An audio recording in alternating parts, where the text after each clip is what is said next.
Seja bem-vindo e comenta aí de qual cidade você está vendo essa história. Se inscreve no canal para não perder nenhum relato. Eu vou contar essa história do jeito que ela aconteceu, sem enfeite, sem mentira, do jeito que a gente conta quando precisa botar para fora o que dói. Porque tem coisa que a gente carrega sozinha até não aguentar mais o peso. Meu nome é Helena.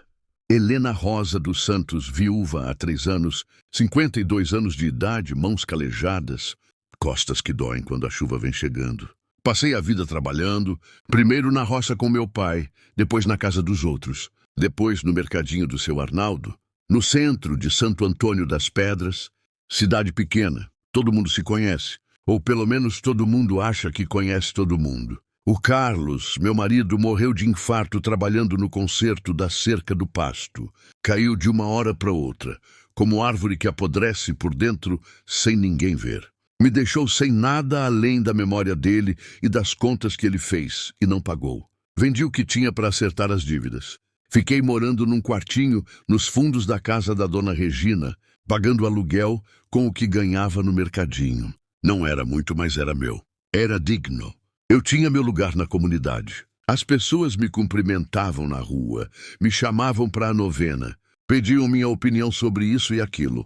Não era grande coisa, mas para quem nunca teve muita coisa, era tudo. Até o dia em que tudo acabou.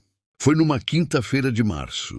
Lembro porque era véspera de feira e eu tinha ficado até mais tarde, organizando as prateleiras. O calor estava de matar.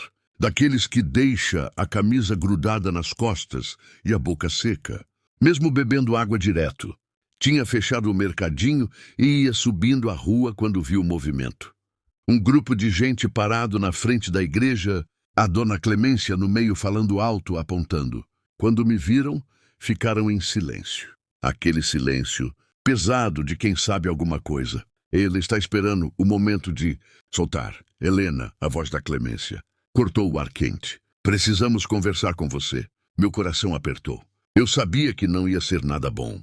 A Clemência era daquelas mulheres que carregam a fofoca como quem carrega a Bíblia, com autoridade e prazer. O dinheiro da festa de São Sebastião desapareceu, ela disse. Os olhos pequenos fixos em mim. R$ 250 que estavam na gaveta da sacristia. Só tinha 3 pessoas com a chave, o padre Augusto, eu e você. Senti o chão balançar debaixo dos meus pés. Eu não peguei dinheiro nenhum. Dona Clemência, a senhora sabe que eu... A Sônia viu você saindo da sacristia terça-feira à noite sozinha. Disse que você estava nervosa, apressada. Eu fui buscar o texto que esqueci depois da reunião das... E o seu Arnaldo encontrou a gaveta do caixa do mercadinho. R$ 5 a menos ontem. Você que fechou. Deve ter sido erro de troco. Eu posso repor. Erro. A palavra saiu da boca dela como cuspe. Será que foi erro também quando a dona Regina disse que você está atrasada no aluguel há 2 meses? As outras mulheres olhavam para mim como se olham para coisa suja. Reconheci cada rosto. A Célia, que eu ajudei quando o filho dela estava doente. A Marta, para quem dei comida fiada quando o marido estava desempregado. A Sandra, que chorou no meu ombro quando perdeu a mãe. Nenhuma delas disse uma palavra em minha defesa. Eu não roubei nada, falei. E minha voz saiu mais fraca do que eu queria. Juro por Deus e pela alma do Carlos que eu não ponho o nome de Deus na sua boca suja. A Clemência me cortou. Ladrão sempre nega, mas a gente sabe. A cidade inteira vai saber. Foi como levar uma pancada no peito. Abri a boca, mas não saiu som nenhum. O ar estava pesado, espesso, o cheiro de poeira misturado com o suor das pessoas. O sino da igreja bateu 6 horas e o som ecoou dentro da minha cabeça como sentença. Eu não fiz nada, consegui repetir, mas ninguém estava escutando. Já tinham decidido. Na manhã seguinte, o seu Arnaldo me mandou embora. Disse que não podia manter uma pessoa em quem não confiava. Nem me deixou explicar, nem quis ouvir. Pegou o dinheiro que me devia, descontou os tais R$ 5 e mais uns quebrados, que deviam estar faltando e me entregou uma nota amassada de R$ 20. É o que tem, ele disse, sem olhar na minha cara. E olhe lá que não vou na polícia por consideração ao Carlos, que era homem honrado, mas você não pisa mais aqui dentro. A dona Regina me deu até o fim do dia para deixar o quarto. Disse que não queria gente dessa laia na propriedade dela. Nem me deixou levar a mesinha de cabeceira que era minha, que a mãe do Carlos tinha me dado. Disse que ficava como pagamento do aluguel atrasado. Juntei minhas roupas numa sacola de pano. 3 mudas, um par de chinelos velhos, a foto do casamento, o terço. Era tudo o que me restava de 52 anos de vida. Saí dali com o sol a pino queimando a cabeça. A rua estava vazia. Todo mundo se escondeu quando me viram passar. Mas eu senti os olhos atrás das cortinas. As bocas cochichando, os dedos apontando. Ladra desonesta, sem vergonha. As palavras me seguiam como moscas em ferida aberta. Tentei bater na porta da Célia. Ela nem abriu. Gritou de dentro que não podia me ajudar, que o marido não ia gostar, que era melhor eu ir embora. Fui na casa da Marta. Ela abriu a porta só uma fresta. Olhou para mim com aqueles olhos cheios de pena falsa e disse que não tinha condições que eu entendesse o lado dela. Ninguém quis me ouvir. Ninguém quis acreditar. Ninguém quis ajudar. O silêncio da vila foi mais cruel que qualquer grito. Quando o sol começou a descer, eu estava sentada na beira da estrada de chão que sai da cidade, debaixo de um pé de aroeira. A sacola no colo, a garganta fechada, os olhos secos de tanto chorar por dentro. Não tinha para onde ir, não tinha ninguém. A família do Carlos nunca tinha gostado de mim. Achavam que ele tinha casado para baixo. Meus pais já tinham morrido faz tempo. Irmãos não tive. Eu era sozinha no mundo, invisível, descartada. Foi quando ouvi o barulho do motor. Uma picape velha, azul desbotada, parou na minha frente levantando poeira. O motorista era o Manuel do Carmo, um homem magro de uns 60 anos, que tinha um sítio do outro lado do rio. Ele desceu, tirou o chapéu de palha, coçou a cabeça. Dona Helena, ele disse a voz rouca de quem fuma demais. Ouvi o que aconteceu. Não respondi. Não tinha o que falar. Olha, ele continuou chutando uma pedrinha na estrada. Eu não sei se a senhora fez ou não fez o que estão falando. Não é da minha conta, mas eu sei que a senhora está precisando de um lugar. Levantei os olhos para ele. Eu tenho um casebre do outro lado do rio, velho, meio caindo, mas tem teto e parede. Está vazio faz tempo. Ninguém quer morar lá. Dizem que bem, dizem umas coisas. Mas se a senhora não ligar para a conversa fiada, o lugar é seu, de graça. Não cobro nada. Por que o senhor está fazendo isso? Perguntei desconfiada. Quando a vida ensina que ninguém dá nada de graça, a gente aprende a duvidar. Ele deu de ombros. Porque eu também já fui julgado sem ter culpa. Sei como dói e porque o casebre não me serve para nada mesmo. Pelo menos serve para alguém. Fez uma pausa. Olhou para o lado, para o horizonte, onde o sol já tinha virado um disco vermelho, descendo devagar. Tem uma vaca também. Velha, magra, não serve nem para leite. Nem para cria, nem para abate. Ia mandar pro brejo, mas se a senhora quiser, leva ela. Companhia, pelo menos. Uma vaca velha e um casebre que ninguém queria. Era o que me sobrara, o que o mundo achava que eu merecia. As histórias comecei. O que dizem do casebre? Manuel do Carmo colocou o chapéu de volta na cabeça. Dizem que é mal assombrado, que 7 famílias moraram lá e todas saíram correndo de noite.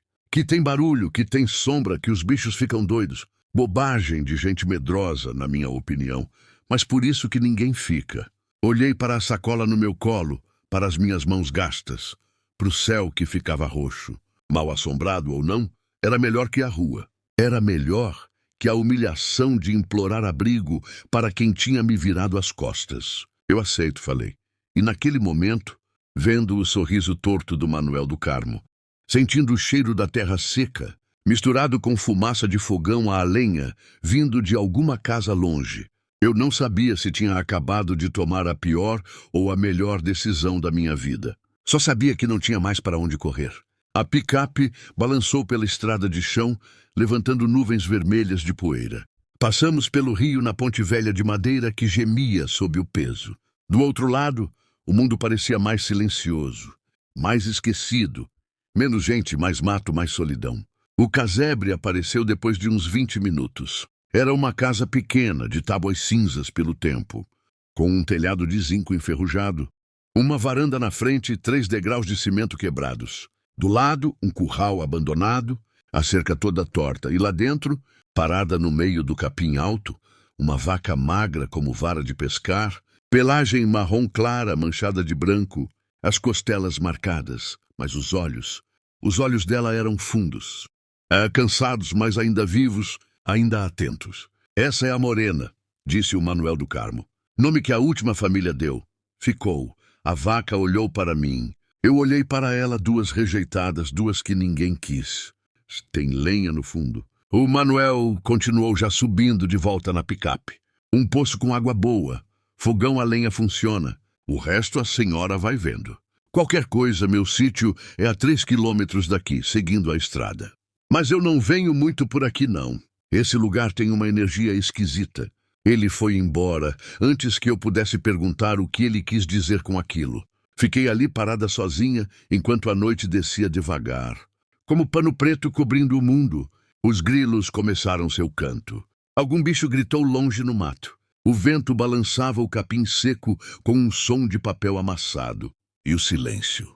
O silêncio era tão pesado que parecia ter peso físico. Parecia apertar o peito. Subi os degraus quebrados. A porta rangeu quando abri. Cheiro de mofo, de abandono, de tempo parado.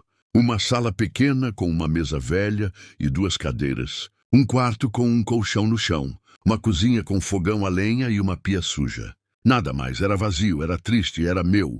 Sentei numa das cadeiras e deixei a sacola cair no chão. As lágrimas que eu tinha segurado o dia todo finalmente vieram. Chorei calada, os ombros tremendo, as mãos cobrindo o rosto. Chorei pela injustiça, pela solidão, pelo Carlos que tinha morrido e me deixado nesse mundo sozinha, por tudo que eu tinha perdido num dia só. Quando não tinha mais lágrima, limpei o rosto com a manga da blusa e levantei. Não adiantava ficar chorando. Chorar não muda nada. Eu sabia disso. Acendi o lampião velho que achei na cozinha. A luz amarela e fraca encheu o espaço. Fui até a janela e olhei lá fora. A vaca, a Morena, estava parada no meio do curral, a cabeça virada para casa. Os olhos dela brilhavam, refletindo a luz do lampião. E pela primeira vez no dia, senti que alguém, mesmo que fosse um bicho velho e descartado como eu, estava me vendo, me reconhecendo. Nós duas, viu? Falei baixinho para ela, para mim, pro silêncio. Nós duas contra o que vier. O vento soprou mais forte. A casa gemeu e em algum lugar embaixo dos meus pés, alguma coisa rangeu. Mas eu estava cansada demais para ter medo naquela noite. O medo ia vir depois. Acordei com o canto do galo, mas não era meu galo. Eu não tinha galo. Vinha de longe, de algum sítio vizinho, atravessando a distância, como lembrança de que o mundo ainda existia do outro lado daquele silêncio todo. A luz do dia entrava pelas frestas das tábuas, desenhando riscos finos no chão de cimento. Levantei do colchão com o corpo dolorido. Tinha dormido de roupa, mesmo sem coberta, com o barulho dos grilos e do vento me acompanhando a noite toda. A casa parecia diferente de dia, menos assustadora, mais triste. Dava para ver melhor a sujeira acumulada, as teias de aranha nos cantos, o mofo nas paredes, mas dava para ver também que já tinha sido um lar. Tinha marcas na parede onde deviam ter ficado quadros. Um prego enferrujado onde alguém pendurava pano de prato. Pequenos sinais de que gente tinha vivido ali, tinha tentado fazer daquele lugar um pedaço de vida e todas tinham ido embora. 7 famílias. O Manuel do Carmo tinha dito. 7, sacudi a cabeça. Não ia ficar pensando nisso. Tinha serviço. Tinha que limpar, organizar, tentar transformar aquilo em alguma coisa que prestasse. Fui até o poço. Era fundo, feito de tijolo velho, com uma roldana de madeira em cima. Joguei o balde e ouvi o barulho da água lá embaixo. Quando puxei, a água veio clara, cheirando a terra e pedra. Boa. Pelo menos nisso eu tinha sorte. Lavei o rosto. A água estava gelada, me despertou de vez. Olhei para o curral e vi a Morena ainda lá, parada no mesmo lugar de ontem à noite. Ela me olhava com aqueles olhos fundos, a cabeça levemente inclinada. Bom dia. Falei, me sentindo meio boba de falar com uma vaca, mas não tinha mais ninguém ali. Ela mexeu as orelhas. Achei um balde velho no fundo da casa e enchi de água para ela. Coloquei perto da cerca. A Morena veio devagar, cada passo pesado como se doesse. Bebeu um pouco, depois me olhou de novo. Você é velha, né? Falei, passando a mão no focinho dela. A pele era áspera, quente, cansada, igual eu. Ela soltou um sopro baixo pelo nariz, quase parecia concordar. Passei o resto da manhã limpando a casa. Varri o chão, tirei as teias, lavei a pia e o fogão. Não tinha muito, mas pelo menos o lugar ficou menos abandonado. Trouxe lenha de trás e acendi o fogão para esquentar água. O fogo pegou fácil, crepitando, enchendo a cozinha de calor e cheiro de fumaça. Foi quando ouvi um rangido baixo, arrastado, vindo de dentro da casa. Parei o que estava fazendo. Escutei silêncio, só o crepitar do fogo. Balancei a cabeça. Devia ser a madeira velha se ajeitando com o calor. Casa antiga é assim mesmo. Faz barulho. Mas o som voltou, dessa vez mais claro, como se alguém tivesse pisado numa tábua solta. Vinha da sala. Saí da cozinha devagar. Meu coração tinha acelerado. A sala estava vazia. Tudo no lugar. A mesa, as cadeiras, o lampião apagado. É a madeira. Falei em voz alta para me convencer. Só a madeira. Passei o resto do dia tentando não pensar nisso. Fui até o mato atrás da casa procurar alguma coisa para comer. Achei um pé de manga com alguns frutos ainda bons. Comi 2 ali mesmo, sentindo o gosto doce na boca. Guardei o resto. Quando o sol começou a descer, voltei para casa. Acendi o lampião cedo porque não queria ficar no escuro. A luz amarela me dava um pouco de conforto, mesmo que fraca. Sentei na varanda com uma caneca de água quente. Não tinha café, não tinha chá, só água mesmo. O céu ficou cor de sangue, depois roxo, depois preto. As estrelas apareceram aos poucos, mais estrelas do que eu tinha visto em anos morando na cidade. Aqui não tinha luz de poste competindo com elas. Era bonito, assustadoramente bonito e silencioso. Tão silencioso que eu conseguia ouvir meu próprio coração batendo. Foi quando a morena mugiu. Não foi um mugido normal, daqueles calmos que as vacas dão quando querem comida ou companhia. Foi alto, agudo, de alerta. Levantei da cadeira. Lá no curral, ela estava parada, rígida, olhando para o mato, as orelhas levantadas, o corpo tenso. Morena, chamei. Que foi? Ela mugiu de novo mais alto, quase um grito. Senti um frio na espinha. Peguei o lampião e desci os degraus. Caminhando devagar até a cerca, a vaca não tirava os olhos do mato. Olhei para a mesma direção, escuridão, só a massa escura das árvores recortada contra o céu. Nenhum movimento, nenhum som. Não tem nada ali. Falei mais para mim do que para ela. Mas a morena não acalmava. Ela deu alguns passos para trás, ainda olhando fixo. Fiquei ali parada, o lampião tremendo na minha mão, o coração disparado. Tinha alguma coisa no ar, uma sensação ruim, como quando a gente sente que tem temporal chegando antes mesmo de ver a nuvem. Esperei 1 minuto, 2, 5. Nada aconteceu. A vaca finalmente relaxou, baixou a cabeça, voltou a pastar o capim ralo. Voltei para a varanda, mas não consegui me sentar. Fiquei ali de pé olhando para o mato até minhas pernas doerem. Quando finalmente entrei e me deitei no colchão, deixei o lampião aceso. Não conseguia apagar. Precisava da luz. E foi no meio da noite que ouvi de novo o rangido. Acordei de supetão, o coração na boca. O lampião tinha apagado.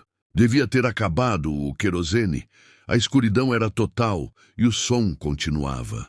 Vinha da sala, um rangido lento, constante, como se alguém estivesse andando. Passo, pausa, passo, pausa. Fiquei paralisada no colchão, mal respirando. Meus olhos procuravam formas na escuridão, mas não viam nada. Só o som, aquele rangido maldito, parou. Silêncio absoluto. Contei até 100 na cabeça devagar, tentando controlar o tremor das mãos. O som não voltou. Quando a luz do dia finalmente começou a entrar pelas frestas, levantei. Minhas costas doíam de ficar dura a noite toda. Fui até a sala vazia, tudo no lugar, nenhum sinal de nada. Mas quando olhei para o chão, vi marcas leves, quase imperceptíveis, como se alguém tivesse arrastado alguma coisa pesada. Saíam debaixo da mesa e iam até a parede do fundo. Passei a mão no chão. A marca era real, recente. A poeira tinha sido mexida. Senti a boca secar. Tem explicação? Sussurrei. Tem que ter. Mas no fundo eu sabia que alguma coisa estava errada naquele lugar. Alguma coisa que ia além de madeira velha e casa abandonada. E pela primeira vez, desde que tinha chegado, pensei seriamente em ir embora. Mas ir para onde? Passei o dia tentando me ocupar. Consertei uma cadeira que estava manca, cortei o capim alto ao redor da casa com uma foice velha que achei no galpão. O trabalho físico ajudava a não pensar. O sol quente queimava a pele. O suor escorria. Os músculos doíam. Mas era bom, era real. A morena me acompanhava com os olhos. Percebi que ela sempre ficava entre mim e o mato, como se estivesse me protegendo de alguma coisa. À tarde tive uma visita. Um menino devia ter uns 10 anos, magro, descalço, com uma camisa grande demais e uma calça rasgada no joelho. Ele apareceu na estrada, parou na frente do casebre, ficou olhando. Oi, falei da varanda. Precisa de alguma coisa? Ele demorou para responder. Você vai morar aqui? Vou. Você sabe? Você sabe das histórias? Sei, não acredito. Ele olhou para o chão. Minha avó falou para não chegar perto. Falou que esse lugar é amaldiçoado. Que as pessoas que moram aqui, coisas ruins acontecem. Que tipo de coisa? O menino deu de ombros. Ninguém fala direito. Só dizem que tem barulho, que tem vulto, que os bichos ficam doidos. Meu tio morou aqui faz 4 anos. Saiu no meio da noite com a mulher e os filhos. Nunca mais voltou. Deixou tudo para trás. Por quê? Não sei. Ele não quis contar. Só falou que viu alguma coisa e que não era para ninguém ficar aqui. O menino me olhou com aqueles olhos grandes e sérios. Você parece gente boa. Só vim avisar. Minha avó falou que é perigoso. E saiu correndo antes que eu pudesse dizer mais alguma coisa. Fiquei ali parada, vendo ele sumir na curva da estrada, levantando poeira vermelha. O sol continuava brilhando. Os pássaros continuavam cantando, mas alguma coisa tinha mudado no ar. Olhei para a morena. Ela estava me olhando também quieta, atenta. O que tem aqui, vaca velha? Perguntei. O que é que eles estão escondendo? Ela não respondeu claro, mas virou a cabeça para o chão da sala, visível através da porta aberta. E foi ali, naquele momento, que entendi. As marcas do chão não eram de nada sendo arrastado, eram de algo tentando sair. Passei 3 dias evitando olhar para o chão da sala. 3 dias fazendo o serviço de sempre. Buscar água, cortar lenha, limpar, cozinhar as mangas que achei. Tentar fazer daquele lugar algo parecido com um lar. 3 dias fingindo que não tinha visto aquelas marcas, que não tinha ouvido aquele rangido, que não tinha sentido aquela coisa pesada no ar toda vez que entrava na casa. Mas a gente não engana a si mesma por muito tempo. Na 4ª noite choveu, não foi chuva comum, foi daquelas tempestades que chegam devagar, com o céu ficando verde escuro e o vento mudando de direção. Os primeiros trovões vieram de longe, roncando como bicho com raiva.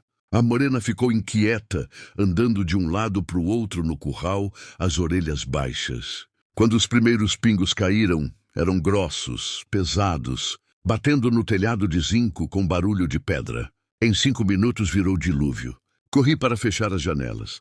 A água já entrava pelas frestas, molhando o chão. O vento empurrava a chuva em ondas, fazendo a casa gemer e balançar. Trovões explodiram em cima da minha cabeça tão altos que faziam as paredes tremerem. Acendi o lampião com mãos trêmulas. A luz fraca piscava a cada trovão. Sentei na cadeira da cozinha, abraçada a mim mesma, tentando me acalmar. Era só temporal. Temporal passa. Mas quando o raio clareou o céu, iluminando tudo por um segundo, vi pela janela. A morena estava parada no meio da chuva, encharcada, a cabeça baixa, mas não estava olhando para o céu. Estava olhando para a casa, para mim, e os olhos dela tinham medo naqueles olhos. Outro trovão. A luz piscou, e foi quando ouvi. Não era o rangido de sempre. Era mais forte, mais urgente, vinha de baixo, de dentro do chão. Levantei da cadeira, o coração disparado. Peguei o lampião e fui até a sala devagar. A cada passo pesado como chumbo. O som continuava, como se alguém ou alguma coisa estivesse arranhando a madeira por baixo, tentando sair. Parei no meio da sala. A água da chuva pingava do teto em 2 lugares, fazendo poças no chão. E ali no centro, onde o chão era mais gasto, onde as tábuas tinham uma cor diferente, ali o som era mais alto. Ajoelhei, coloquei a mão na madeira e ela estava quente. Gelei. Madeira, Não fica quente sozinha, não. No meio da tempestade, com a chuva esfriando tudo. O arranhão parou. Silêncio. Só a chuva batendo, o vento assobiando. Então, num impulso que não sei de onde veio, bati na madeira 3 vezes forte. E de dentro veio a resposta. 3 batidas iguais às minhas. Gritei e caí para trás, deixando o lampião cair. Ele rolou, mas não apagou. A luz tremeu, fazendo as sombras dançarem nas paredes. Fiquei ali sentada no chão molhado, a respiração presa, os olhos fixos naquelas tábuas, esperando que alguma coisa estourasse de lá de dentro, mas não veio nada. Depois de um tempo que pareceu eterno, levantei, peguei o lampião e saí correndo da casa para debaixo da chuva, pro curral, para perto da morena. Ela não se afastou quando me aproximei. Deixou que eu encostasse nela, que passasse os braços ao redor do pescoço molhado dela, que encostasse a testa na lateral quente do corpo. Tem alguma coisa lá embaixo? Sussurrei na orelha dela, chorando, tremendo de frio e medo. Tem alguma coisa viva? A vaca ficou parada, firme, me deixando abraçá-la. E naquele momento, debaixo da tempestade, com os trovões rachando o céu, eu entendi que aquele bicho velho sabia, sempre tinha sabido. Por isso ficava alerta à noite. Por isso olhava para a casa daquele jeito. Por isso as famílias todas tinham fugido. Não era assombração, era pior, era real. A chuva passou antes do amanhecer. Deixou tudo molhado, brilhando, com cheiro forte de terra e mato. Fiquei no curral com a morena até a luz do dia aparecer. Não tinha coragem de voltar para casa, mas quando o sol nasceu vermelho e grande no horizonte, alguma coisa mudou em mim. O medo ainda estava lá, mas junto com ele veio raiva. Raiva de ter sido expulsa da minha vida. Raiva de ter sido jogada naquele lugar.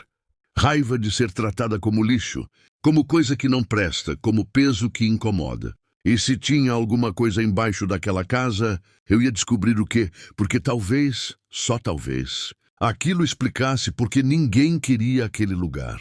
Porque o Manuel do Carmo tinha me oferecido de graça. Porque 7 famílias tinham fugido. Talvez não fosse sobre maldição, talvez fosse sobre segredo. E segredos sempre protegem alguém. Quando o sol já estava alto e o chão tinha secado um pouco, voltei para casa. Meus pés deixaram marcas de lama no chão de cimento.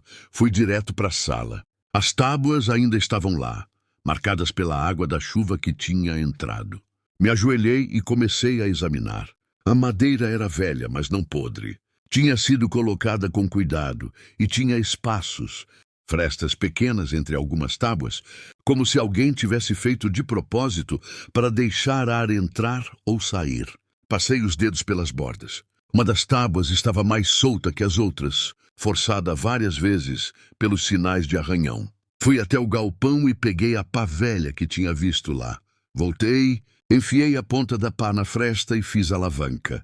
A tábua gemeu, resistiu, forcei mais. Com um estalo ela cedeu. Um cheiro subiu de dentro. Não era podre, não era morte, era terra, terra úmida e algo mais. Metal, ferrugem, talvez. Tirei mais 3 tábuas. Agora dava para ver. Tinha um espaço embaixo. Um porão, não muito fundo. Talvez 1,5 metros. E tinha uma escada velha de madeira, descendo para o escuro. Meu coração batia tão forte que eu ouvia o pulso nos ouvidos. "Você vai descer?" uma voz perguntou atrás de mim. Dei um pulo. Era o menino, o mesmo de antes. Ele estava parado na porta, os olhos arregalados. "Você me assustou", falei a mão no peito. "Desculpa." E a porta estava aberta. Eu vim ver se você ainda estava viva." "Estou viva." Ele olhou para o buraco no chão. "Você abriu?" "Abri. Ninguém nunca abriu." Fiquei olhando para ele. "Como você sabe?" "Meu tio falou. Disse que teve medo de abrir. Que só de olhar para as tábuas sentia que não devia. Que tinha alguma coisa proibida ali embaixo. E você? Você sabe o que tem?" O menino balançou a cabeça. "Não, mas meu avô, antes de morrer, ele falou uma vez, estava bêbado. Falou que nessa terra tinha ouro, que os antigos esconderam, que por isso ninguém podia morar aqui. Porque se alguém achasse os donos, iam perder ouro." A palavra ficou pendurada no ar, pesada como chumbo. "Que donos?" O menino deu de ombros. "Não sei. Gente poderosa, gente que manda na região, é o que meu avô disse." Mas ninguém acreditou. Acharam que era coisa de velho bêbado. Ele olhou para mim com aqueles olhos sérios demais para a idade dele. Você vai descer? Olhei para o buraco, para o escuro, que parecia me chamar e me repelir ao mesmo tempo. Vou sozinha. Sozinha? O menino ficou ali mais um tempo quieto. Depois falou baixinho. Cuidado. Se for verdade o que meu avô disse, se você achar alguma coisa, não conte, pelo menos não de começo, porque se os donos souberem, você não vai durar muito aqui. E saiu correndo de novo, rápido como o vento. Fiquei sozinha, olhando para o buraco, para o escuro, para o desconhecido. Lá fora, a morena mugiu alto, urgente. Olhei pela janela. Ela estava perto da cerca, olhando para a estrada. E na estrada, levantando poeira, vinha uma picape. Não era a do Manuel do Carmo, era preta nova com vidros fumê. Meu estômago se apertou. Eles sabiam. Alguém tinha visto o menino vir aqui, ou tinha ouvido, ou tinha sentido. Talvez houvesse olhos que eu não via. Vigias escondidos. A picape parou na frente do casebre.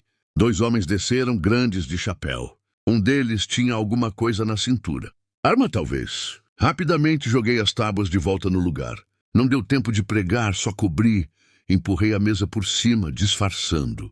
Peguei a pá e saí para a varanda tentando parecer calma. Boa tarde, disse o mais alto dos 2. Tinha uns 40 anos, barba cerrada, olhos frios. A senhora é nova aqui? Sou. Esse casebre está vazio faz tempo. Como conseguiu? O dono me emprestou. O Manuel do Carmo. Ele sorriu, mas não tinha alegria nenhuma no sorriso. Ele não devia ter feito isso sem consultar a gente. A gente quem? Os donos da terra ao redor. A gente cuida dessa região. Esse lugar aqui não é bom. Não é seguro. A senhora devia ir embora. Não tenho para onde ir. O homem deu um passo para a frente. O outro ficou parado ao lado da picape, os braços cruzados. Então a gente pode ajudar. Tem outros lugares melhores. A gente pode arranjar. Eu fico. O sorriso dele morreu. A senhora não entendeu. Não é pedido, é aviso. Gente que fica aqui não dura. Alguma coisa sempre acontece. Acidente, doença, desaparecimento. Segurei a pá com mais força. Está me ameaçando? Estou te avisando. Ele cuspiu no chão. Mas se você quer ser teimosa, problema seu. Só não diga que não foi avisada. Voltaram para a picape. Antes de entrar, o homem olhou para a casa. Um olhar longo, calculado. Essa casa já foi de gente importante, ele disse. Faz muito tempo e algumas coisas são melhor deixar enterradas, entende? Não respondi. Eles foram embora, a picape sumindo na curva, deixando nuvem de poeira vermelha. Fiquei ali tremendo, segurando a pá como se fosse arma, e entendi tudo. Não era maldição, nunca foi. Era medo fabricado, terror espalhado de propósito para manter todo mundo longe, porque embaixo daquela casa tinha alguma coisa. Alguma coisa valiosa o suficiente para valer a pena proteger por décadas. Alguma coisa que os poderosos queriam manter escondida. E eu, a viúva descartada, a mulher sem valor, a rejeitada, tinha acabado de descobrir.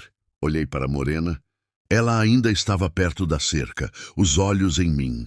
Agora a gente está metida nisso de verdade. Falei e voltei para dentro da casa, pro buraco no chão, pro escuro que me esperava, porque se eu ia perder tudo mesmo, se eu já tinha sido tirada do mundo, se eu já era invisível, então pelo menos ia descobrir a verdade, nem que fosse a última coisa que eu fizesse. Esperei a noite cair, não sei bem por quê. Talvez porque descer naquele buraco à luz do dia parecesse expor demais o que eu estava fazendo. Talvez porque a escuridão lá fora combinasse com a escuridão lá embaixo. Ou talvez porque eu simplesmente precisasse daquelas horas para juntar coragem. Passei a tarde preparando. Enchi o lampião com o resto do querosene que achei no galpão. Peguei uma corda velha e amarrei numa das vigas do teto, caso precisasse subir rápido. Deixei a porta da frente entreaberta, fui até o curral e dei água para a morena. Se eu não voltar até amanhã de manhã, falei para ela, passando a mão no focinho áspero, você grita. Grita até alguém vir ver o que é, entendeu? Ela me olhou com aqueles olhos fundos e cansados e, de algum jeito, eu sabia que ela tinha entendido. Quando o sol desceu e o céu ficou daquela cor de brasa apagando, voltei para dentro. Acendi o lampião. A luz amarela tremeu, fazendo as sombras pularem nas paredes. Tirei as tábuas de novo. Dessa vez com mais cuidado, sem fazer barulho.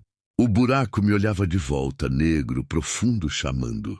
Peguei o lampião, segurei firme e coloquei o pé no primeiro degrau da escada. E madeira gemeu embaixo do meu peso, mas aguentou o segundo degrau, o terceiro. O ar ficava mais frio conforme eu descia, mais úmido. Cheirava a terra, a tempo fechado, a segredo guardado. Quando meus pés tocaram o chão lá embaixo, levantei o lampião. Não era só um porão, era uma sala pequena, feita de tijolo velho, com o teto baixo, sustentado por vigas de madeira grossa. As paredes tinham marcas, arranhões, como se alguém tivesse tentado cavar. E, no fundo, encostadas na parede, do lado direito, havia caixas. Caixas de madeira velha, 6 delas empilhadas. Meu coração bateu mais forte. Fui até elas devagar, o lampião tremendo na minha mão. A primeira caixa estava aberta. Olhei dentro. Pedras, não eram pedras comuns. Eram cristais, quartzo parecia, mas tinha algo diferente neles. Um brilho estranho, meio esverdeado, que refletia a luz do lampião de um jeito que me deixou desconfortável. Peguei uma, era pesada, fria, e quando encostei na minha pele, senti um formigamento, como choque leve. Larguei ela de volta na caixa. As outras caixas estavam fechadas. Tentei abrir a segunda. A tampa estava presa, mas forcei. Quando abriu, vi papéis, documentos velhos, amarelados, alguns quase se desfazendo. Peguei um com cuidado. Uma escritura de terra datada de 1952, assinada por nomes que eu não conhecia, mas no final embaixo tinha um carimbo do governo federal, área de pesquisa mineral, acesso restrito. Peguei outro documento. Esse era um mapa desenhado à mão, mostrava a região, o rio, as fazendas, os morros, e marcado com um X vermelho, exatamente onde eu estava agora. Tinha escrito depósito 7, urânio de baixa pureza, valor comercial limitado, manter isolado, urânio. A palavra me atingiu como tapa na cara. Não era ouro, era urânio. Por isso os cristais brilhavam daquele jeito. Por isso tinham esse formigamento estranho. Por isso, ninguém podia ficar aqui. Não era superstição, era radiação. Senti as pernas bambearem. Me apoiei na parede tentando processar. Aquela terra tinha sido usada para pesquisa mineral décadas atrás. Tinham encontrado urânio. Não muito, não o suficiente para valer uma mina grande, mas o suficiente para ser perigoso, o suficiente para precisar ser isolado. E em vez de limpar, em vez de demarcar direito, em vez de avisar a população, tinham escondido. Construíram essa casa em cima. Espalharam histórias de assombração. Fizeram as pessoas terem medo. E quando alguém era teimoso, bastante para ficar, ou faziam a pessoa ir embora, ou a pessoa adoecia, porque estava vivendo em cima de material radioativo. 7 famílias. Quantas tinham adoecido? Quantas tinham morrido, sem saber por quê? E os donos da terra ao redor, os homens que tinham vindo me ameaçar, sabiam? Claro que sabiam. Talvez fossem descendentes dos que tinham feito o acordo original com o governo. Talvez tivessem sido pagos para manter silêncio, para manter todo mundo longe. E agora eu sabia. Peguei alguns documentos e enfiei debaixo da blusa. Ia precisar deles. Eram a prova. Foi quando ouvi o barulho lá em cima. Passos pesados, mais de uma pessoa. Gelei e olhei para a escada. A luz da minha sala vazava pelo buraco. "Tem alguém aqui?" A voz era grossa, conhecida. O homem de chapéu. Ele tinha voltado. Apaguei o lampião num sopro. A escuridão me engoliu. "Eu vi luz. Sei que você está aí." Passo se aproximando. Não devia ter mexido onde não devia, dona Helena. Então ele sabia meu nome. Tinha perguntado, tinha investigado. Outro par de pés, o segundo homem. "Olha só." Ela abriu o porão. A voz tinha um tom de diversão cruel. "Agora complicou, chefe." Ela viu. Agora complicou mesmo. Encostei na parede, o coração batendo tão alto que eu tinha certeza que eles iam ouvir. Os documentos enfiados na blusa doíam contra minha pele. Meus olhos tentavam se acostumar com o escuro, mas não via nada. Nada. "Desce aí e pega ela." A voz do chefe. Eu naquele buraco. "E se tiver cobra? Então leva a lanterna, idiota." Uma luz forte cortou a escuridão vindo de cima. Feixe de lanterna descendo, procurando. Me pressionei mais contra a parede, tentando ficar nas sombras. O homem começou a descer a escada. lento, cauteloso. A luz da lanterna dançava, iluminando as caixas, as paredes, procurando. Eu precisava pensar rápido. Olhei para o lado. Tinha uma passagem pequena, uma abertura na parede que eu não tinha visto antes. Devia dar para algum lugar, túnel, talvez, ventilação. O homem já estava na metade da escada. Me arrastei pelo chão, silenciosa como consegui, em direção à abertura. Era estreita, muito estreita, mas eu era magra, calejada, acostumada a me espremer em lugares apertados. Enfiei a cabeça primeiro, cheiro forte de terra e mofo. Empurrei com os ombros, passei o corpo inteiro raspando nas paredes de terra. Ei, ela está fugindo. O grito veio atrás de mim. A luz da lanterna tentando me alcançar, mas eu já estava dentro, rastejando. O túnel era baixo, mal dava para me mover. Cotovelos e joelhos raspando no chão de terra, os documentos amassados contra meu peito, o ar rarefeito. Ouvi barulho atrás, o homem tentando me seguir. Mas ele era grande, maior que eu. Não ia caber. Não consigo passar, ele gritou. É muito estreito. Então vamos pela frente. Cercar a casa. Ela tem que sair em algum lugar. Os passos subiram a escada correndo. Continuei rastejando. O túnel parecia não ter fim. Meus pulmões ardiam. As mãos sangravam de tanto raspar na terra. Mas eu não podia parar. Até que vi na frente um ponto de luz fraca. Saída. Forcei mais rápido, as paredes apertando. Por um segundo achei que ia ficar presa, que ia morrer ali, sufocada, enterrada viva. Mas então minha cabeça saiu. Ar fresco, noite, estrelas. Puxei o resto do corpo para fora e caí na grama molhada de orvalho. Olhei ao redor. Eu estava atrás da casa, do lado do curral. A saída do túnel era coberta de capim e pedras, escondida. Ninguém sabia que existia, mas eles sabiam que eu tinha fugido e iam procurar. Me levantei, cambaleando. A morena veio até a cerca, agitada. Seus olhos brilhavam no escuro. Calma, calma, sussurrei, passando a mão nela. Nós vamos sair daqui junto, eu prometo. Ouvi vozes, lanternas, vinham contornando a casa. Não tinha tempo. Abri a porteira do curral. Vem comigo. A vaca saiu devagar, mancando um pouco, mas saiu. Corremos, eu e aquele bicho velho e cansado, pro mato, pras árvores, pro escuro que nos protegeria. Atrás de nós, as vozes gritavam, as lanternas procuravam, mas nós já tínhamos sumido. Corremos até não dar mais, até meus pulmões arderem e minhas pernas fraquejarem. A morena ofegava a língua para fora, mas continuava comigo, sempre comigo. Paramos perto de um riacho. Água corria baixinho entre as pedras.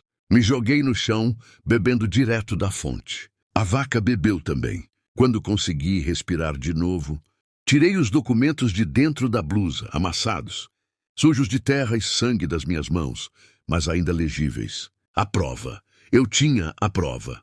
Prova do que o governo tinha feito, do que os donos de terra tinham escondido, do veneno que tinham deixado enterrado, matando gente pobre e ignorante durante décadas. E agora eles iam me matar para proteger esse segredo, a não ser que eu falasse primeiro. Olhei para o céu.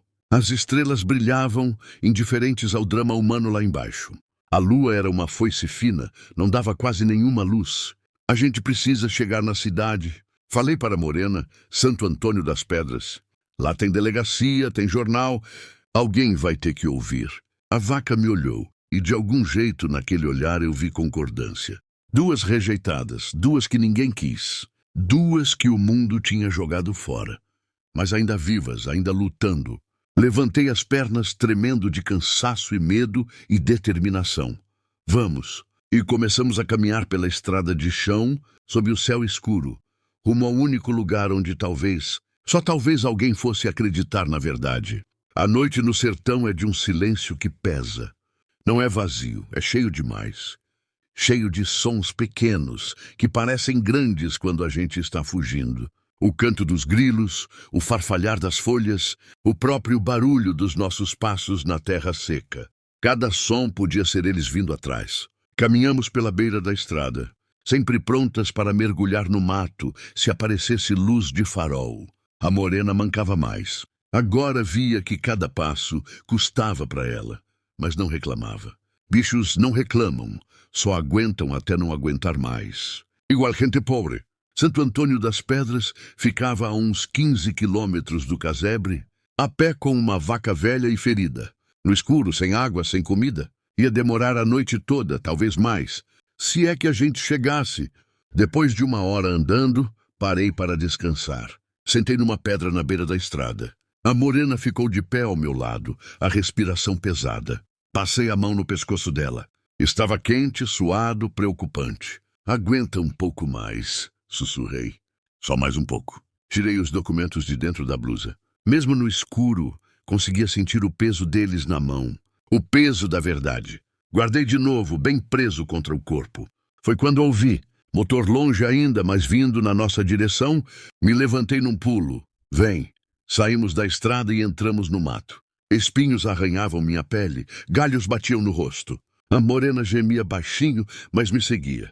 Nos escondemos atrás de uma moita grande, agachadas. Eu segurava o focinho da vaca para ela não fazer barulho. O som do motor ficou mais alto, mais perto. Luzes apareceram na curva. Picape preta, a mesma de antes. Passou devagar, os faróis iluminando a estrada, procurando. Dentro via as silhuetas de 2 homens. Um deles tinha alguma coisa na mão. Parecia espingarda. Meu coração batia tão forte que doía. A picape passou, foi embora. O som do motor diminuindo até sumir. Fiquei ali congelada, contando até 100. Depois até 200, até ter certeza que não iam voltar. Eles vão continuar procurando. Falei para a morena, a gente não pode usar a estrada. Tem que ir pelo mato. É mais longe, mais difícil, mas é o único jeito. Voltamos a andar. Dessa vez cortando pelo meio do cerrado. Era mais devagar. O chão era irregular, cheio de pedras e buracos. Passei por entre árvores retorcidas, arbustos secos, formigueiros altos. A lua fraca mal iluminava. Tropecei várias vezes, caí 2. Na segunda vez, quando levantei, vi que meu joelho sangrava. Rasguei um pedaço da barra da saia e amarrei. Não era o melhor curativo, mas ia ter que servir. A morena tropeçou também. Quando caiu, pensei que não ia levantar mais. Não falei, ajoelhando do lado dela. Não, agora, por favor. Passei a mão no pescoço dela. Senti o coração batendo. Rápido demais, fraco demais. Você tem que levantar, tem que tentar. Ela me olhou. Aqueles olhos fundos, cansados, olhos que já tinham visto demais. Sofrido demais, olhos iguais aos meus. Nós duas, falei a voz embargada, lembra? Nós duas contra o que vier. Você não pode desistir agora. A vaca soltou um suspiro longo. Depois, devagar, muito devagar, dobrou as pernas e se levantou. Eu ri. Um riso baixo, molhado de lágrimas. Isso mesmo. Vamos, continuamos passo por passo, metro por metro. O tempo pareceu parar. Não sei quanto andamos. 1 hora, 2, 3. O céu começou a clarear. Aquele clarão fraco que vem antes do sol nascer, cinza azulado. E foi quando vi luzes na frente. Não eram faróis de carro, eram luzes de casa, de povoado. Olha, falei para Morena. A gente conseguiu. Chegamos, mas quando chegamos mais perto, o ânimo morreu. Não era Santo Antônio das Pedras, era pequeno demais. Devia ser um dos povoados ao redor, meia dúzia de casas. Uma venda, uma capela, nada mais. Mas tinha gente, e gente podia ajudar ou podia entregar a gente. Parei na beira do povoado, escondida atrás de uma casa. Precisava pensar quem procurar, em quem confiar. Vi uma mulher saindo de uma das casas, velha, curvada, com um balde na mão, ia pro poço. Ela parecia inofensiva, parecia pobre como eu. Gente pobre não costuma trabalhar pros ricos. Gente pobre sofre junto. Respirei fundo. Fica aqui, falei para a morena. Não sai, não faz barulho. Saí do esconderijo e fui até a mulher. Quando ela me viu, assustou, largou o balde. Deu um passo para trás. Calma. Dona, falei, as mãos levantadas. Eu não vou fazer nada, só preciso de ajuda. Ela me olhou de cima a baixo. Devia estar um espetáculo. Roupa suja e rasgada, arranhões no rosto e nos braços, sangue no joelho, cabelo cheio de folha e terra. Quem é você? Ela perguntou a voz trêmula. Meu nome é Helena. Eu estava morando no casebre do outro lado do rio, o abandonado. Os olhos dela se arregalaram. Aquele lugar dizem que... Eu sei o que dizem e descobri a verdade. Por isso estou correndo. Tem homens me perseguindo, homens perigosos. Eu preciso chegar em Santo Antônio das Pedras, na delegacia. A mulher olhou ao redor nervosa. Não posso me envolver nisso. Tenho família. Não posso. Por favor. Segurei o braço dela, não forte. Só o suficiente para ela sentir o desespero. Só me diz se tem algum jeito de chegar lá sem usar a estrada. Algum caminho, algum atalho. Qualquer coisa. Ela ficou em silêncio. Vi a luta interna no rosto dela. Medo contra a compaixão. A compaixão venceu. Tem, ela disse baixinho. Tem um caminho velho. Passa por trás dos morros. Era a estrada de tropeiro antigamente. Quase ninguém usa mais. Mas dá em Santo Antônio. Sai ali atrás da capela. Ela apontou. Segue pelas pedras brancas. Elas marcam o caminho. Vai dar numa cachoeira. De lá a cidade está a uns 5 quilômetros. Obrigada, falei a voz sumindo. Muito obrigada. Vai logo, ela disse, antes que amanheça de vez. E se alguém perguntar, eu não vi nada. Voltei para Morena. Achei o caminho. Vamos, o caminho de tropeiro era mais difícil ainda. Subia, descia, contornava pedras enormes, passava por lugares onde a gente tinha que se espremer entre rochedos. A Morena sofria, via no jeito que ela parava a cada 2 minutos, no jeito que tremia. Mas continuava, sempre continuava. E eu também, porque parar era morrer. O sol nasceu quando estávamos subindo um dos morros, luz vermelha enchendo o céu. Bonito, tão bonito que chegava a doer. Como pode o mundo ser tão lindo e tão cruel ao mesmo tempo? Do alto do morro, olhei para trás. Conseguia ver longe a estrada, o rio e lá, pequeno na distância, o casebre. Tinha fumaça subindo de lá, fogo. Eles tinham queimado. Destruído a evidência, apagado os rastros. Mas os documentos ainda estavam comigo, pressionados contra meu peito, molhados do meu suor e sangue, mas inteiros. Não vão conseguir apagar a verdade, sussurrei. Não, dessa vez. Descemos o outro lado do morro e... Então ouvi o barulho de água forte. Cachoeira chegamos. A cachoeira caía de uns 10 metros de altura, formando uma piscina natural embaixo. A água era clara, fria, convidativa. Me joguei nela de cara. Bebi, lavei o rosto, os braços, as feridas. A água ardia nos cortes, mas ao mesmo tempo acalmava, limpava. A Morena bebeu também longamente. Depois ficou ali parada na beira. Os olhos fechados, parecia em paz. Pela primeira vez desde que eu a conheci. Falta pouco, falei. Só mais um pouquinho. Mas quando olhei para ela de novo, vi que alguma coisa estava errada. Ela balançava, as pernas tremendo e então devagar começou a cair. Não corri. Tentei segurar, mas ela era pesada demais. A Morena caiu de lado na grama. A respiração curta, rápida, os olhos vidrados. Me ajoelhei ao lado dela. Não, agora eu senti estar quase lá, quase. Passei a mão no pescoço dela. O coração batia descompassado, fraco. Ela estava morrendo. Por favor, chorei. Por favor, aguenta só mais um pouco. Você é forte. Você é a única coisa que eu tenho. A vaca me olhou e naquele olhar vi tanta coisa. Cansaço, dor, mas também algo mais. Paz, aceitação. Ela tinha feito o que podia. Tinha me trazido até ali. Tinha sido minha companheira. Minha guardiã, minha irmã na rejeição.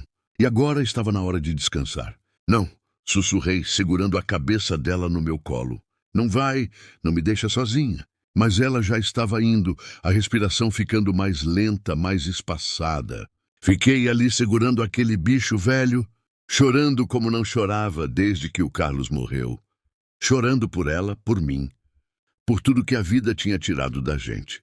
E quando a última respiração saiu, silenciosa como suspiro, senti que uma parte de mim morreu junto. Fiquei com ela não sei quanto tempo. O sol subindo, o calor aumentando, os pássaros cantando como se nada tivesse acontecido. Mas alguma coisa tinha acontecido, alguma coisa importante. Aquela vaca velha que ninguém quis, que ninguém deu valor, tinha dado a vida para me salvar, tinha me acompanhado até onde pode, tinha me dado a chance de chegar e eu não ia desperdiçar. Levantei, limpei o rosto, olhei para a cidade ao longe, Santo Antônio das Pedras, tão perto agora, tão possível. Obrigada, falei para Morena, por tudo. Eu vou terminar isso, eu prometo. E deixei ela ali, na sombra das árvores. perto do som da cachoeira, num lugar bonito e tranquilo. Um lugar melhor do que aquele casebre amaldiçoado jamais foi. Comecei a caminhar de novo sozinha agora, mas carregando duas histórias, duas vidas rejeitadas, duas lutas. Ia fazer valer, nem que fosse a última coisa que eu fizesse nessa terra. Entrei em Santo Antônio das Pedras, quando o sol já estava alto. Devia ser umas 10 da manhã. As ruas estavam cheias. Dia de feira, barracas de frutas, verduras, roupas, gente comprando, vendendo, conversando. A vida normal de cidade pequena. Ninguém me reconheceu no começo. Eu estava irreconhecível. Roupa em trapos, cabelo desgrenhado, rosto marcado por arranhões e sujeira. Parecia mendiga louca, talvez. As pessoas se afastavam quando eu passava. Fui direto para a delegacia. Ficava na rua principal, do lado da prefeitura. Um prédio pequeno, branco, com a bandeira do Brasil na frente. Subi os degraus cambaleando. Minhas pernas mal me sustentavam mais. Empurrei a porta. Dentro tinha uma mesa, um policial sentado, jovem, de uniforme. Ele levantou os olhos quando entrei e fez uma cara de espanto. Meu Deus, a senhora está bem? Precisa de médico? Preciso falar com o delegado, consegui dizer. Minha voz saiu rouca, quase sumindo. É urgente, mas a senhora está machucada, sangrando depois. Bati a mão na mesa. O esforço me fez tremer toda. Primeiro o delegado, por favor. Ele hesitou. Depois acenou com a cabeça e foi até uma porta nos fundos. Bateu, entrou. Ouvi vozes abafadas. Então a porta abriu de novo e saiu um homem de uns 50 anos. Barriga saliente, bigode grisalho, camisa branca aberta no colarinho. O delegado Tavares. Eu conhecia ele, todo mundo conhecia. Ele me olhou e franziu a testa. Dona Helena, é você? Sou. Pelo amor de Deus, o que aconteceu? A senhora parece que foi arrastada por um caminhão. Foi pior. Tirei os documentos de dentro da blusa, amassados, manchados, mas ainda legíveis. Joguei na mesa. O senhor precisa ver isso. Precisa ler. Ele pegou os papéis desconfiado. Começou a ler. A expressão dele mudou. Surpresa. Depois preocupação. Depois medo. Onde você conseguiu isso? No casebre. O abandonado. Aquele do outro lado do rio. Mas esse lugar dizem mentiras. Minha voz saiu mais forte agora. Mentiras para esconder a verdade. Tem urânio embaixo daquela casa. Material radioativo. Está lá desde os anos 50, quando o governo fez pesquisa mineral e achou, mas não era o suficiente para valer a pena minerar. Então enterraram, tamparam e espalharam histórias de assombração para ninguém ficar perto. 7 famílias moraram lá. Quantas adoeceram? Quantas morreram de câncer, de doença estranha sem saber por quê? O delegado olhava para os papéis, o rosto pálido. E os donos das terras ao redor, continuei, sabem de tudo. Foram pagos há décadas para manter silêncio. E quando alguém se aproxima demais da verdade, eles se livram da pessoa.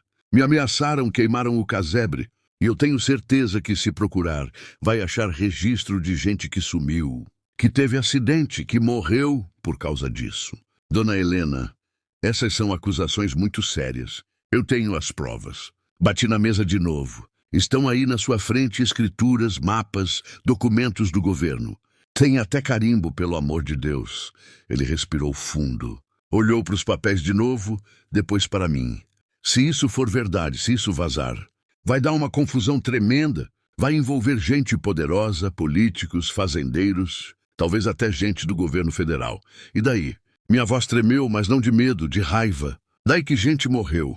Gente pobre, gente simples, que não tinha voz, que confiou nas histórias de assombração, porque ninguém contou a verdade. Isso não pode ficar escondido não mais. O delegado ficou em silêncio. Vi a luta no rosto dele. Era homem da cidade. Conhecia todo mundo, dependia das relações. Mexer nisso ia custar. Talvez custasse o emprego dele, talvez mais. Mas também vi outra coisa. Vi que ele sabia que era certo. Vi que ele tinha consciência. Está bem, ele disse finalmente. Vou investigar. Vou mandar alguém no casebre. Vou chamar gente do órgão ambiental da Defesa Civil e vou falar com o juiz. Isso aqui, ele levantou os documentos. Isso aqui não pode ser ignorado. Senti as pernas fraquejarem. Quase caí. O policial jovem me segurou. Vou chamar o médico, ele disse. Não segurei o braço dele. Primeiro tem uma coisa que eu preciso contar. A vaca, a morena, ela está lá perto da cachoeira. Ela morreu me trazendo até aqui. Merece ser enterrada, merece dignidade. O delegado fez um sinal para o policial. Vai lá, leva 2 homens, enterra o animal direito. Obrigada, sussurrei. Então tudo ficou escuro. Acordei no hospital. Era noite, pelo menos achava que era. A janela mostrava escuro lá fora. Meu corpo doía todo. Tinha soro no braço, curativos nos cortes, cheiro de desinfetante. Uma enfermeira entrou quando me viu acordar. Como se sente, cansada? Imagino, a senhora ficou 2 dias inconsciente. Desidratação severa, ferimentos, exaustão. O médico disse que foi um milagre a senhora ter chegado viva na delegacia. 2 dias. Tinha perdido 2 dias. O delegado, ele investigou os documentos. A enfermeira sorriu. Melhor ele mesmo contar. Deixei eu chamar. Ela saiu. Voltou minutos depois com o delegado Tavares. Pidem. Ele puxou uma cadeira e sentou do lado da cama. Dona Helena, que bom que acordou. Então ele suspirou. Fomos no casebre ou no que sobrou dele. Realmente queimaram tudo. Mas achamos o porão. Levamos equipamento? Medidor de radiação e ele pausou. Confirma. Tem radiação mesmo. Não é nível altíssimo, mas o suficiente para causar dano com exposição prolongada. Qualquer um que tivesse morado ali por meses seria afetado. Senti algo apertar no peito. Alívio e tristeza misturados. E os homens, os que me ameaçaram. Presos, 3 deles, incluindo o Geraldo Sampaio, o dono de metade das terras da região, estão acusados de ameaça, destruição de evidência, ocultação de crime ambiental. E a investigação está só começando. Já apareceram mais documentos, mais gente envolvida. Vai longe. Isso, dona Helena. Muito longe. Fechei os olhos. As famílias, as que moraram lá antes. Estou procurando. Já achei registro de 3. Todas tiveram casos de câncer. Uma criança morreu 5 anos, leucemia. Sua voz ficou pesada. Isso nunca devia ter acontecido, mas aconteceu. E ia continuar acontecendo se ninguém tivesse descoberto. Ele concordou com a cabeça. A senhora salvou vidas, dona Helena, futuras vidas. Impediu que mais gente fosse colocada naquele lugar. Isso é importante, é heróico. Não me senti heroína. Me senti cansada, velha, quebrada, mas também senti outra coisa. Algo que não sentia há muito tempo. Propósito. E quanto a mim? Perguntei o dinheiro da igreja, a acusação. O delegado tossiu constrangido. Sobre isso, tivemos uma novidade. A dona Clemência, ela confessou. Sentei na cama num impulso. O quê? Foi ela, pegou o dinheiro, estava com dívida de jogo. Ninguém sabia que ela apostava. E quando faltou, acusou você porque você era conveniente, viúva. Pobre, sem família, ninguém ia defender. A raiva veio quente, queimando.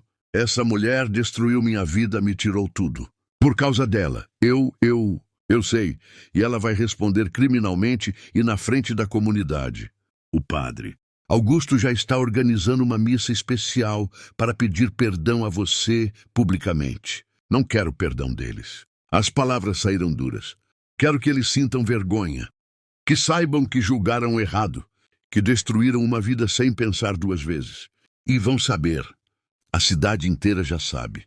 Sua história, a coragem de enfrentar aqueles homens, de descobrir a verdade, está em todo lugar. Jornal, rádio. Tem repórter esperando para falar com você. Repórteres, publicidade e atenção. Era tudo que eu não queria, mas era necessário, porque não era só sobre mim.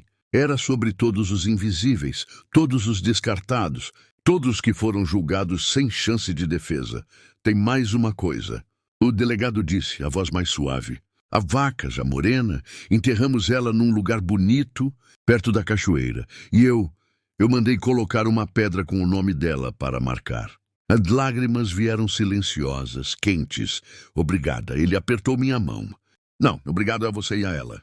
Vocês 2 fizeram a coisa certa num mundo onde a maioria escolhe o fácil. 3 semanas depois, saí do hospital. A cidade inteira mudou comigo. Ou talvez eu que tinha mudado e agora via diferente. As pessoas me cumprimentavam na rua, pediam desculpas, algumas choravam. A Célia, a Marta, a Sandra, todas vieram pedir perdão. Eu aceitei, não porque elas mereciam, mas porque eu merecia paz. A dona Clemência foi presa. Responderia processo, mas antes disso, a comunidade a rejeitou do jeito que tinham me rejeitado. Só que dessa vez, com razão, a justiça não é sempre justa. Mas às vezes, só às vezes, as coisas se ajeitam. O Manuel do Carmo me ofereceu um pedaço de terra no sítio dele. Longe do casebre contaminado, segura, boa. Recusei dinheiro. Ele não tinha muito mesmo, mas aceitei o lugar e a ajuda para construir uma casinha pequena. Plantei uma horta, criei galinhas. Voltei a trabalhar, dessa vez para mim mesma. E toda semana caminho até a cachoeira, até a pedra que marca onde a morena descansa. Levo flores quando tem. Outras vezes, só fico ali sentada ouvindo a água cair. Nós conseguimos, falo para ela, sempre falo. Nós duas, contra tudo e contra todos, nós conseguimos. E no silêncio que segue, no barulho da água e do vento nas folhas, quase posso ouvir a resposta dela. Quase posso sentir que ela sabe. 1 ano depois, voltei ao lugar onde o casebre ficava. Tinham limpado tudo, isolado a área, colocado placas de advertência. O governo federal tinha assumido o caso. Ia fazer descontaminação adequada, ia indenizar as famílias afetadas. Ia demorar. Burocracia é lenta. Mas pelo menos ia acontecer. Fiquei ali parada, olhando para a terra vermelha, para o capim que já crescia de novo, para o céu azul sem nuvens. E pensei em como a vida é estranha, como a rejeição que parecia o fim tinha sido o começo, como a vaca que ninguém quis tinha sido a salvação, como o lugar amaldiçoado tinha guardado a verdade que libertou. Não acredito em destino, não do jeito que as pessoas falam, mas acredito que às vezes, nas horas mais escuras, quando tudo parece perdido, a gente encontra força que nem sabia que tinha. E às vezes a gente encontra companhia nos lugares mais improváveis.